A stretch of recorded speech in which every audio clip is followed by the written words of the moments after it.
Well, hey, friends, you've made it to March, so it's time for our first Bellringer of the month. Why don't we do this? That should be fun. Da da da da do do do do. Da da da da do do. All right. Da da da da do do do. Hey now. Da da da do do. Mr. Kovacs class. Really fun. It's Mr. Kovacs class. You might learn a ton. It's Mr. Kovacs class. It's interesting too. It's Mr. Kovacs class. And he's super cool. It's Mr. Kovacs class. Gattaca, I was wondering what you thought of the movie. We're living in a society where your DNA is your destiny. Although there's some themes in the movie that are interesting, and one of the overriding themes is that the lead character, played by Ethan Hawke, whose name was Vincent, but he was pretending to be Jerome, who was Jude Law's character, could overcome his genetic deficits, right? He beat his brother in the swim race, right? He was able to do the space mission work. And it also showed that even if you're born with genetic predispositions, fate, right? Jude Law's character had all the best genes, Jerome, but still managed to get to an accident and break his back and became paraplegic. So, yeah, what do you think about the world of Gattaca, and is it a world you'd want to live in? Yeah, answer these questions. And of course, yesterday I reintroduced you to the man, the myth, the legend.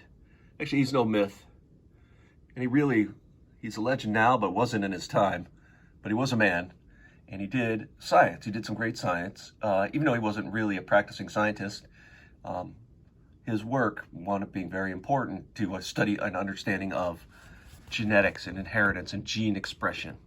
Of course, his name was Gregor Mendel, and most of you said that you remembered him from studies earlier, like 7th grade. There's a good picture of Mendel worked with peas. One of the nice things about peas, they have beautiful flowers, but the flower petals are what we call closed. And so what he would do was he would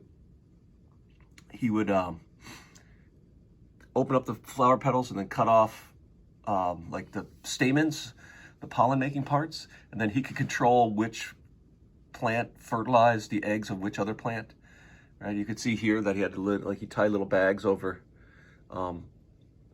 the flowers so that he could keep insects from accidentally pollinating them with some other part from some other plant. Right? He was able to do that, and he just counted. He counted how many plants grew every year and then what they looked like. He did it all with visible traits. Now, he said these pea traits were controlled by factors. We now call the factors genes.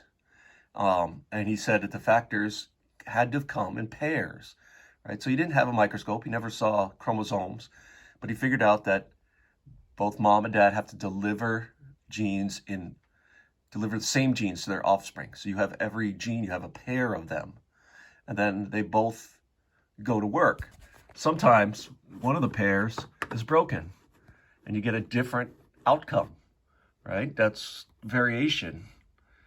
Right? We call that now, he called those, the different outcomes you could get were called alleles.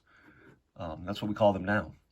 So like, for example, my mutation, my strange variation, mutant's kind of a mean word, variation, I know for a fact that I had to get a broken copy from each parent, right? I had to be what we call homozygous for that gene, have two of the same alleles. If I'd had one allele that wasn't broken, it would have covered up. It would have backed up this broken one. We call that being dominant, right? You have one dominant, one recessive. That's called being heterozygous. So those are the words we're going to use over the next few days as we discuss Mendel and his work with the lowly pea. All right, let's go.